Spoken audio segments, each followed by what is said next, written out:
welcome to the Coffee Stage dengan saya Rizky sebagai barista di sini. Kopi sebenarnya adalah budaya yang udah kuno dan sekarang semakin tinggi lagi budaya ini untuk di Indonesia juga. Dengan dunia manapun kopi menjadi sebuah budaya, dan pada kali ini kita bahas tentang manual brewing. Seperti yang mungkin udah tahu, kalau manual brewing itu punya macam-macam tools, cara, serving.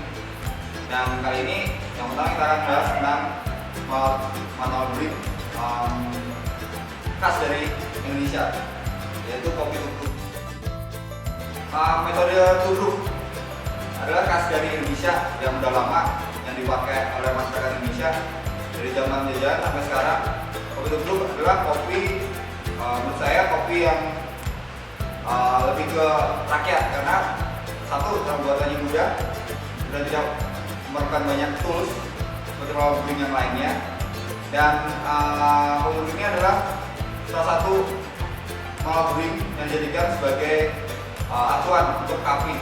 Cupping itu adalah cara kita menilai sebuah taste dari kopi. Untuk stepnya sangat mudah banget. Kita yang butuh air mendidih. Kalau tidak punya termometer di suhu 90 derajat, air mendidih itu matikan api, kemudian ditunggu 2-3 menit. Itu pasti merupakan suhu normal air panas biasa, gak nyampe mendidih, di antara 90 sampai 92 derajat Celcius. Dan yang kedua pasti ground coffee. Ground coffee dipastikan ground coffee itu adalah ground coffee yang fresh. Saya bilang ground coffee yang dari biji, dan kita tentunya harus memiliki alat giling sendiri. Jadi kita bisa pastikan bahwa kopi itu adalah kopi yang fresh. Setelah itu baru giling. Kalau dengan alat grinder manual, kita pakai green size antara medium dan fine, jadi nggak terlalu lembut dan nggak terlalu kasar. Baru setelah itu masukkan ground coffee ke dalam cup, masukkan air sebanyak 10 ml untuk melakukan brewing. Brewing itu sendiri adalah teknik untuk memberikan kesempatan kopi untuk berekstraksi langsung dengan air panas dan memberikan taste yang sebenarnya. Nah, pada metode tubruk ini dia menggunakan metode yang sangat sederhana, yaitu dengan kopi tubruk, yaitu menubrukkan kopi dengan air.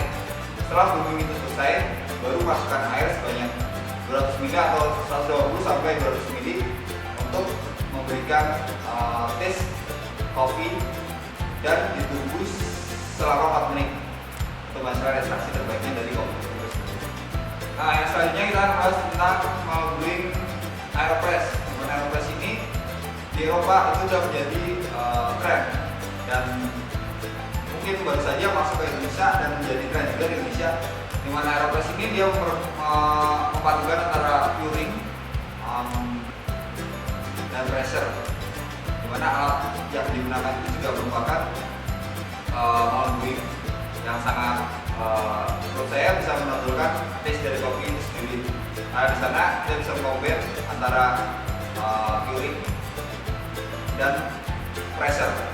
Jadi taste yang diharapkan bisa muncul dengan menggunakan alat manual brewing ini.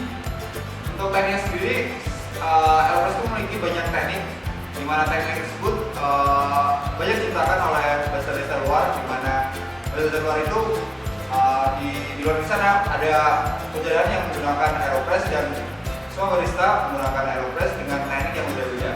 Cuma di proses ini kita menggunakan biasanya kita menggunakan teknik yang inverted, di mana Aeropress itu dibalik untuk curing, baru dibalik untuk melakukan pressure. Nah, di Aeropress menggunakan teknik seperti ini, kita hanya membutuhkan ground coffee. Perbandingan pasti disesuaikan dengan selera. Kalau di sini kita bisa menggunakan perbandingan 1/10 atau 1/15. Seperti biasa, lakukan brewing. Brewing ini untuk memberikan kesempatan kopi dengan air untuk berekstraksi, dan memberikan kesempatan kopi untuk mengeluarkan taste yang sebenarnya. Setelah brewing selesai, di antara 30 detik baru meneruskan curing air sampai ke 200 mili, kemudian press, dibalik, kemudian di pressure. Untuk air sendiri membutuhkan suhu selera juga, tergantung dengan biji kopi, tergantung dengan taste yang ingin dihasilkan. Di kopi sini kita menggunakan air sekitar 25 sampai 80